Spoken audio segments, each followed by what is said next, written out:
Greetings. My name is Louise Dente, and I welcome you to yet another edition of Cultural Caravan.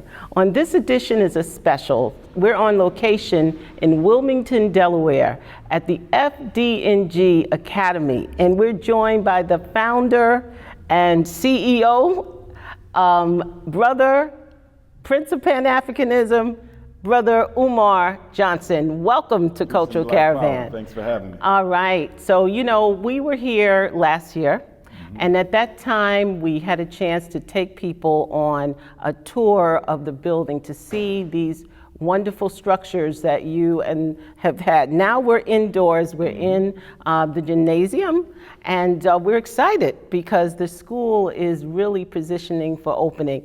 Please tell us, first of all, what has it been? How has the last 7 years been in this journey? The last 7 years, it has been an up and down experience. A lot of good, some bad, some unfortunate occurrences, some blessings.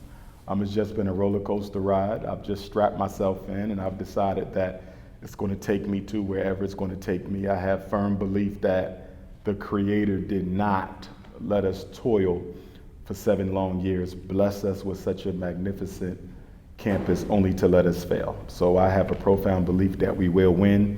It's not a question of if, it's only a matter of when.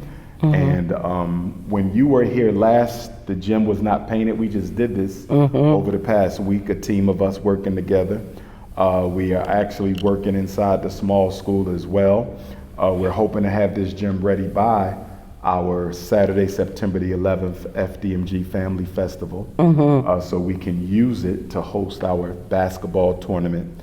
Also use it as a place for private meetings for me, with supporters who come out and want to have a personal one-on-one conversation with Dr. Umar Johnson. So with that being said, let me invite everyone listening, please join us right here at the Frederick Douglas Garvey Academy on Saturday, September the 11th. The occasion is Ethiopian New Year. Saturday, September the 11th from 11 a.m. until 8 p.m. There will be food, games, vendors, dancers, singers, poets, book bag giveaways, a fashion show, raffles. It's just going to be a dynamite day, our first public event for the community and for our supporters, absolutely free. Come and get your free t-shirt. I'm actually wearing one, the FDMG Superman and Superwoman t-shirt. If you register, you will get one for free when you show up. FDMGfestival.com, FDMGfestival.com. Wow. Well, that is tremendous. And it's just a testament to persistence and perseverance, and really, thinking about the principles of Kwanzaa, unity, self-determination, cooperative economics, all of those principles came together to bring this together. And one of the things I admire is that, a lot of people don't know, when I walked in, brother was working, he is part of the staff. He is part of the team, painting, doing everything necessary in collaboration with some committed brothers and sisters in the community to make this happen. So we're excited for you. We're excited about what this institution will mean to us as a community. So just thinking about what the vision is, and now the 11th being an opportunity for people to celebrate the excitement like that. What will happen on that day when people come in terms of that? What will they be able to do? What was some of the? Well, we want them to be registered, because only if you're registered will you get your free FDMG gift bag, which will not only have a t-shirt, but it will have some other paraphernalia items in it. You will also get a ticket to get your free meal. You'll get a ticket for your child to get their book bag. You'll also get a ticket to get your snacks. You'll get a ticket to be in the raffle. So if you're not registered, you will miss out on all the free gifts and perks that the day has in store. Can somebody register on the day of yes, here? Yes, you can register on the day of. I don't recommend it because that line is going to be very long, as opposed to someone who pre-registered who will be able to skate right through. But yes, they can register on the day of. We're going to have a vendor's market right here in our park. We're going to have a stage in the middle of the street, professional stage. Anyone who wants to perform on the FDMG stage right here at 600 East 17th Street in Wilmington, Delaware. I repeat, 600 East 17th Street in Wilmington, Delaware on Saturday, September the 11th. If you would like to perform, please email fdmgperformances@gmail.com. That's fdmgperformances@gmail.com. And if you would like to vend food, merchandise, services, we do have some vendor spots still available. You can email fdmgvending@gmail.com. That's fdmgvending@gmail.com. So basically, this is an opportunity for a lot of people, whether they have some things they want to offer the community and or they just want to be here to see the fruition of everything. Right now, we have the gym, which looks lovely, radiant. What are some of the other areas that are being prepared at this point? It's the gym and the school. Okay, that's great. the focus right now. Great. The elementary school, the Marcus Garvey Elementary School, those are the focus. Once we're done this side of the street, then we will tackle the main project, which is the Honorable Frederick Douglas High School, which is about 4 times the size of the elementary school. And we're really looking forward to that. We'll be happy just by having the Garvey School ready, but getting the Douglas School ready will also make us arguably the largest independent black school campus in the United States. Wow. I don't know if there's another independent school. And when I say independent, I say that in a true sense, not in the superficial sense. True sense meaning no funding whatsoever, loans, grants whatsoever from any non-African source.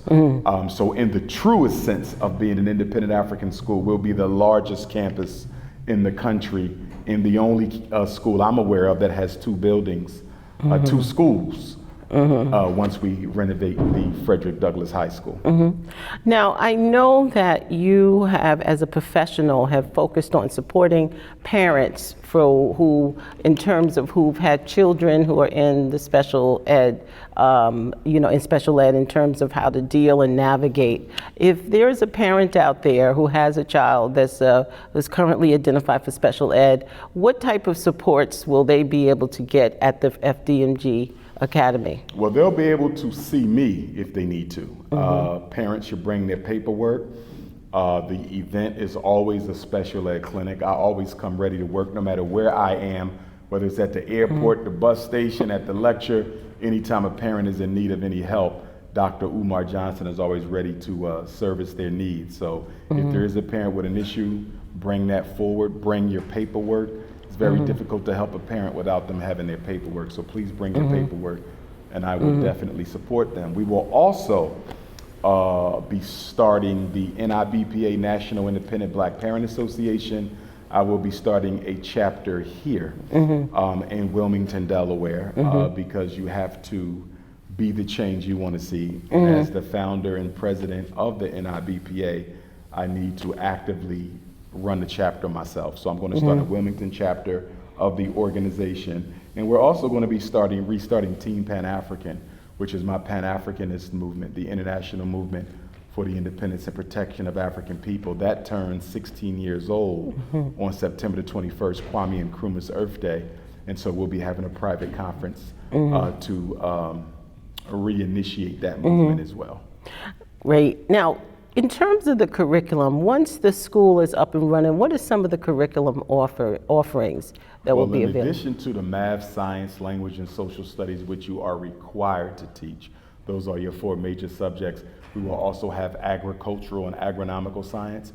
We are very much dedicated towards teaching our children how to grow their own food, how to test the soil, how to enrich the soil, to build that reciprocal relationship with the earth, which in African culture is a living, breathing energy. We will also teach dietary and nutritional science. So it's one thing to be able to grow the food, but if you don't understand the nutritional importance of why you should consume the food, then what good is it being a farmer if you're not going to eat the crops? So with the dietary and nutritional science curriculum, we want to teach them how to eat to live. We want to show them how to create a nutritional meal from what you have based on the nutritional and mineral content in the crops that they'll be learning how to grow.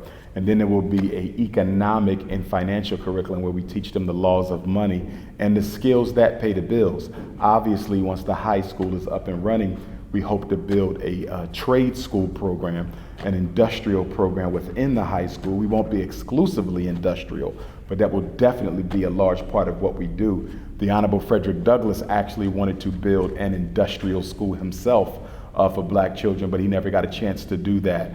The Honorable Marcus Garvey had a few schools and 2 colleges, but he never actually built that industrial school that he wanted to create in Jamaica. So this will be the completion of both the dreams of the Honorable Frederick Douglass and the Honorable Marcus Garvey once we get the high school trade program up and running. But we will also teach real estate, investing. We will teach digital currency. We will teach international investments, understanding African resources and how to invest in the stock markets that exist on the African continent, how to start your own business, how to do your own taxes. We want to make sure our young men are financially literate before they graduate from this academy, and we will be looking very closely at the resumes of those who hope to teach those competencies to our children here at the academy. There will also be political and military science curriculum, which I myself will largely head up, where we teach them not only the science of war, but the science of politics, and that war is only politics without the bloodshed, with the bloodshed, and politics is war without the bloodshed. So we want them to answer basic political questions like, why is Africa the minerally richest continent in the world, but the people are in the worst position? Why was Barack Obama made a president but didn't deliver anything to black people? You know, why are black men more likely to be incarcerated in this country, although they're one of the smallest numerical groups? We want them to understand the world that they live in. We talk a lot about history in the black community, but sometimes I don't think we put enough emphasis on political science and having a contemporary understanding of political affairs. And then there will also be African spirituality and cosmology. As you look around this gym, every color pattern you see is based off of one of the Orisha, or the spiritual divinities within Yoruba culture. And so the green and brown is the divinity Orunmila, who is the witness to destiny. Orunmila is the spirit that God created to serve as a witness to all creation. And then you have Shango. Shango is the divinity of the king of the empire. He's the leader, he's the organizer, he is the manifestation of masculine power and self-confidence. And then next to him is blue and white, Mother Yemoja. She's the mother of the ocean. She is the mother of us all. She is the birther of reality. And so every color pattern over here with the light purple and the brown, you have Orisha Oya, who is the mother of change and transformation, the divinity that leads the ancestors into battle. And so we want to make sure that our children really understand the way in which our ancestors dealt with God way before the coming of Abraham, way before the coming of Moses, way before the coming of Jesus, way before the coming of Muhammad. Now, children at our school do not have to practice African spirituality. We will respect their parents' rights for them not to practice, but they must learn. If the parent isn't comfortable with them studying and learning about traditional African spirituality, they cannot come to the school. You cannot opt out any aspect of the curriculum. You must get all of the FDMG curriculum or none of it. And to that point too, Queen Mother, if I could say briefly, it's interesting that many of our boys are in love with Marvel Comics. They're in love with the X-Men and the Avengers, but they don't know where the original source and inspiration for those superheroes come from. And all of them, most of them were stolen from the exact characteristics that describe the Orisha that you see on the wall. For example, Halle Berry Storm is nothing but Orisha Oya, the mother of the hurricane, the wind, the tornado. The whole storm character stolen from Oya. Thor was stolen from Shango. Thor has the double-sided axe. His element is thunder. He wears red and gold. That is exactly what Shango does. So every Orisha was stolen and hijacked and transformed into a Marvel comic, and we will let our kids worship the white comic, but we won't teach them the African source of that comic. Wow, and that's so important. And you mentioned something about parents. In terms of orientation, I'm parent X and I'm considering putting my child in the institution.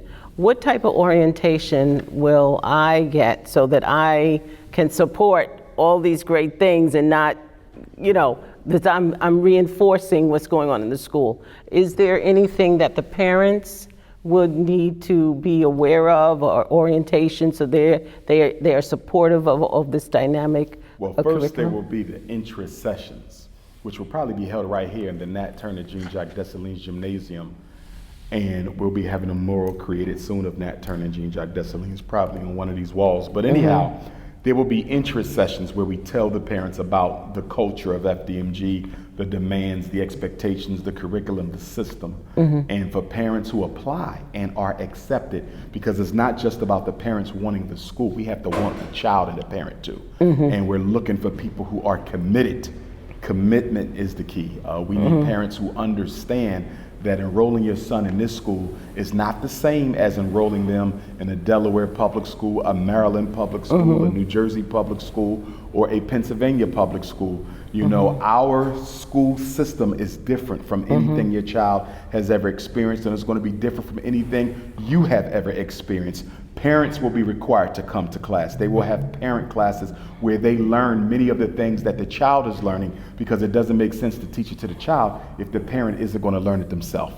For example, every week there will be a long day for the children where they will have dinner, a family dinner with their class, their teacher, and me, where we sit around the table and we eat as a family and we talk. And following that talk will be a fireside chat with Dr. Umar Johnson, where we sit by the fire and I teach them a story out of the great history of African people. So this is going to be a life-changing experience for the young men. It's going to be a life-changing experience for the parents. That's the good news. What may not be considered so good news is that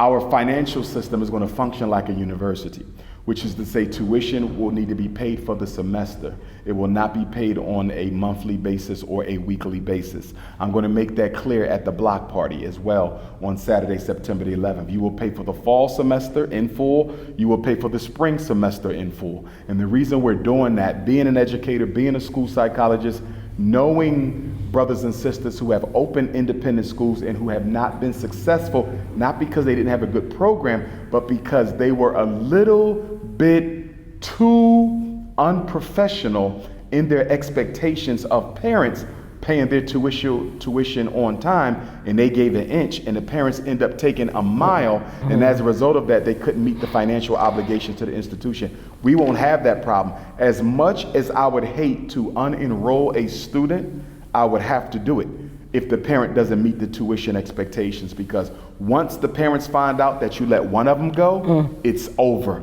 So I won't even deal with the money. I'm going to have a pit bull of a person, a bulldog, whose job is to get those tuitions paid. And if they're not paid, the child will have to unenroll. But I believe that our children are going to love what they get here so much that they will be the ones forcing their parents to come up with that money or else. So I don't think it'll be as much of a problem as many people expect it to be, because, I do IQ testing as a school psychologist for parents who pay, black parents who pay to send black kids to white private schools all the time. And they come up with $15,000, $20,000 a year tuitions, which is nothing in the market of what we're looking to do. If it is up to me, and if everything works out financially, we're looking at no more than $500 a month. I want to keep it as affordable as possible. This is not a for-profit institution. We just want to pay our bills, teach our children, and have enough left over when the emergencies come rolling in. Just getting back to this whole thing of providing the community with a solid curriculum of development for our children and for our community. What are some of the things that you would like to, in terms of projecting going forward, what do you see, where do you see FDMG 5 years from now? open, operating, possibly even with a campus in another city. We want to franchise this movement. It's just not going to be about Wilmington, Delaware. This is our first campus, but it's not our last. So in 5 years, we look to be somewhere else. But even if we're not somewhere else, within 5 years' time, we should have perfected our operation, and we should be looking to go somewhere else. Within 5 years' time, I definitely hope to have all 4 buildings fully functional, fully operational. We may even have our online platform ready for young men who cannot physically attend the school, who could actually zoom into the classroom by way of computer. So we're looking to do the online portal as well. And for parents who are looking towards that online aspect of the FDMG classroom, I do want to make it clear that even those young men will be responsible for coming to the campus at least 3 times a year to build that camaraderie and solidarity with their fellow classmates and schoolmates. Definitely. Well, that's great to know, particularly for those who live very far out, who want to take advantage, but who may not be nearby. So that's really great news. And in line with that, in terms of the parents, as you see, you know, as we really look at the environment that our youth are growing up in right now and determine what type of steps a parent can use to basically keep their child on even keel, out of trouble. I know that you, in your book, please, and the book that you came for, The Black Parent Advocate, which is a powerful book that has so much information for those parents who happen to be dealing with special ed, but also it's something that's useful for all parents. What would you say to the parents right now who are really struggling to rear their child and really trying to see how can they keep their child out of the prison to pipeline? What type of supports, what type of suggestions do you have to that parent sitting on the other end of the tube? I would give them 5 quick things. Number 1, read with your child. We don't have enough reading taking place in the African American household. Our children are not reading at all, not the young ones or the older ones. Most black homes don't have a bookshelf, don't have a dictionary, a thesaurus, or an encyclopedia. And the homes that do have all 3 of those types of books don't make use of them. Reading with your child helps you to build a bond with your child. It helps make literacy a positive and fun experience as opposed to being something that they feel forced to do. So you definitely want to read with the child. You want to make the child read. You also want to eat with the child. We don't have dinner as a family anymore. That is one of the most significant cultural drop-offs of the black community. When children eat with their parents, they get comfortable and they start talking.